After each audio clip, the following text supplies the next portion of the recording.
আজকে আমি সুস্বাদু মুখরোচক তেলাপিয়া মাছের রেসিপি নিয়ে এসেছি। সবাইকে স্বাগতম ফারজানা আফরিন বিডির অ্যাটিলিয়র থেকে। তো এগুলো হচ্ছে আমার 5 টুকরো তেলাপিয়া মাছ। 4 জনের জন্য আমি 5 টুকরো তেলাপিয়া মাছই রান্না করব। এর জন্য আমি সবজিগুলো কেটে নিয়েছি। বেগুন, আলু, টমেটো, পেঁয়াজ পাতা, ধনিয়া পাতা এবং কাঁচামরিচ লম্বা করে ফালি করে কাট। তো আজকে এগুলো দিয়ে হচ্ছে আমি মাছ রান্না করব। তো এর জন্য আমি প্রথমে হচ্ছে একটা কড়াই নিলাম। তো কড়াই নেওয়ার পরে আমি এখন এখানে সয়াবিন তেল দিব। সয়াবিন তেল দেওয়ার পরে আমি এর মধ্যে আমান জিরা ছিটিয়ে দিব। আমান জিরাগুলো দিলে তেলে খুব সুন্দর একটা সুবাস সৃষ্টি হয়।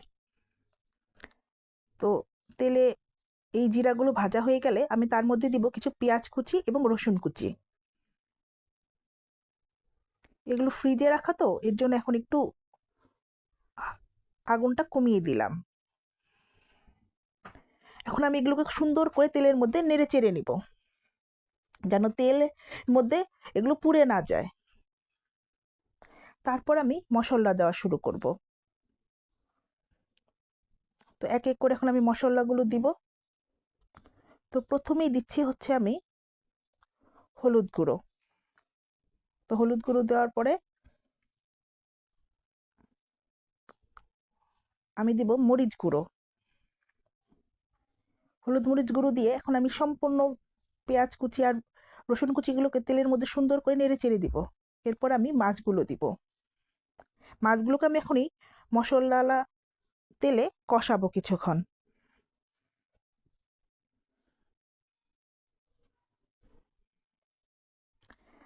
তো মাছগুলো আমি 5টাই তেলের মধ্যে দিয়ে সুন্দর করে কষিয়ে নিচ্ছি, উল্টে পাল্টে তেলের মধ্যে সবগুলো সুন্দর করে হালকা করে ভেজে ভেজে নিচ্ছি।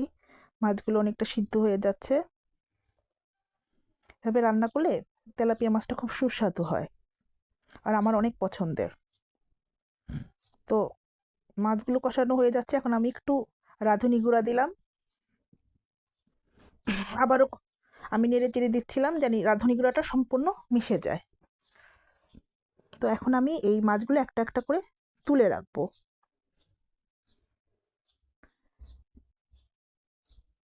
তো এই প্রক্রিয়াটা আমার কাছে খুব ভালো লাগে, যে কোনো মাছই আমি এভাবে করে রান্না করতে খুব পছন্দ করি। তো মাছগুলোকে কষিয়ে তুলে রাখলাম।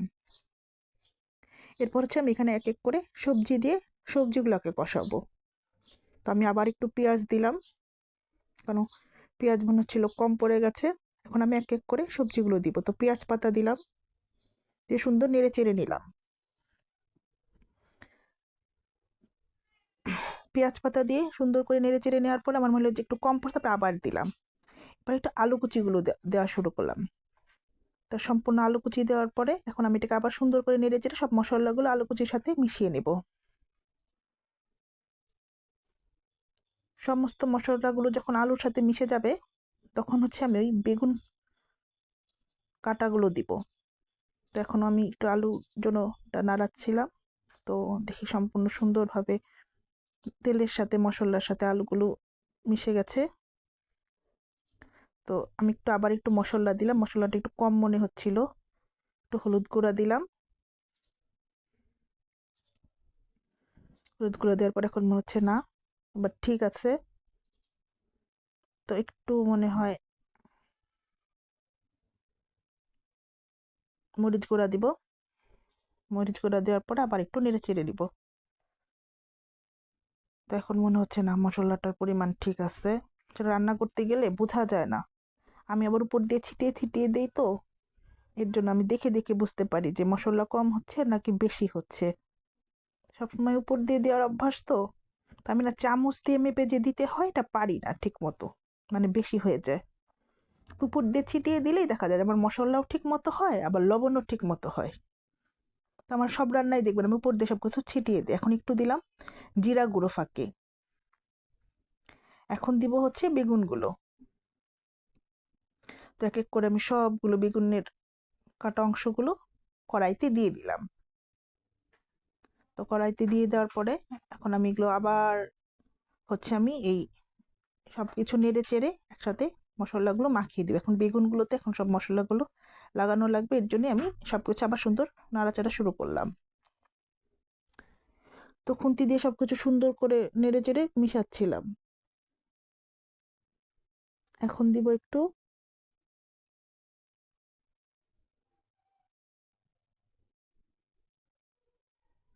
তো সব মশলা সুন্দর করে দেওয়া হয়ে গেছে, এখন একটু পানি দিলাম। তো পানি দেওয়ার পরে আমি আবারও সবকিছু সুন্দর করে নাড়িয়ে চাড়িয়ে নিব, যেন সবকিছুর মধ্যে মশলাটা খুব সুন্দরভাবে লাগে।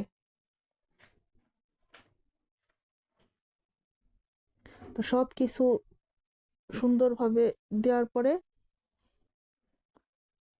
এখন হচ্ছে আমি এটা কিছুক্ষণের জন্য জালে দিয়ে দিব। মানে এই সবজিগুলো এখন সিদ্ধ হবে। এই সবজিগুলো সিদ্ধ হয়ে গেলেই হচ্ছে আমি এর পরবর্তীতে হলো টমেটো, মাছ আবার ছাড়বো। তো আমি আবার লবণ দিতে ভুলে গেছিলাম, তো লবণটা দিয়ে দিলাম। উপর দিয়ে ছিটিয়ে সুন্দর করে লবণগুলো দিয়ে নিলাম। দিয়ে আমি আবার একটু নেড়ে চেড়ে নিলাম। এবার হচ্ছে সবজিগুলো সিদ্ধ হওয়ার জন্য আলু, বেগুন এগুলো যেন সব সিদ্ধ হয়ে যায়। তো যখন এগুলা সিদ্ধ হয়ে যাবে, এরপর হচ্ছে আমি এখানে দেওয়া শুরু করব। তো এই যে এখন সিদ্ধ হয়ে গেছে, এখন আমি এর মধ্যে টমেটো কুচি দিলাম। তো সবগুলো টমেটো কুচি এই কড়াইয়ের উপরে, এই তরকারিগুলোর উপরে সুন্দর করে ছড়িয়ে দেওয়ার পরে আমি এক এক করে মাছ ছাড়বো। তো টমেটো দিয়ে আমি সুন্দর করে নেড়ে চেড়ে নিলাম, কারণ এখন আমি মাছ ছাড়বো। মাছগুলো আবার ছাড়তে গেলে ভেঙে না ফেললেই হয়েছে। তো আমি কাঁচামরিচগুলো দিলাম, কাঁচামরিচ দিলাম, টমেটো দিলাম, দিয়ে আবার সুন্দর নাড়াচাড়া। এখন হচ্ছে আমি মাছগুলো ছাড়বো। তো এক এক করে আমি মাছগুলো ছাড়া শুরু করলাম। খুন্তি দিয়ে একটা একটা করে দিচ্ছি যেন মাছগুলো ভেঙে না যায়। একবার আমি সবগুলো একসাথে ঢালার পরে মাছগুলো সব ভেঙে গেছিল, তো এখন এরপর থেকে আমি এরকম একটা একটা করেই দেই, তাহলে আর ভাঙে না। তো এই যে আমার সবকিছু দেওয়া হয়ে গেছে, এখন আমি এটাকে আবার কিছুক্ষণের জন্য পানি দিয়ে জাল দিব। এই যে পানি দিয়ে জাল দেওয়ার পরে ফাইনাল লুক। এখন এর উপরে আমি একটু জিরা গুঁড়ো ছিটিয়ে দিব, ভাজা জিরা গুঁড়ো। আর একদম শেষে হচ্ছে আমি দিব হচ্ছে ধনিয়া পাতা কুচি। তো এই যে জিরা কুচি আর একটু দিলাম, জিরা গুঁড়ো, তারপর হচ্ছে ধনিয়া পাতা। এই ধনিয়া পাতা দিয়ে হচ্ছে আমার তরকারিটা রান্না শেষ হলো তেলাপিয়া মাছের। তো দেখা যাক এরপর আমার এই মাছটা আর একটু কিছুক্ষণ জাল হবে। জাল হওয়ার পরে এটার ফাইনাল লুকটা কেমন হয়। তো আমার ধনিয়া পাতা দেওয়া শেষ। এখন 2-3 মিনিটের মতো চুলায় থাকবে। এই যেটা আমি বাটিতে নামিয়ে ফেলেছি, এটা আমার ফাইনাল লুক। এটাই হচ্ছে আমার তেলাপিয়া মাছের রেসিপি। আপনাদের যদি ভালো লেগে থাকে তো আপনারা একটু আমার চ্যানেলটা সাবস্ক্রাইব করবেন। ধন্যবাদ সবাইকে আমার ভিডিওটি দেখার জন্য।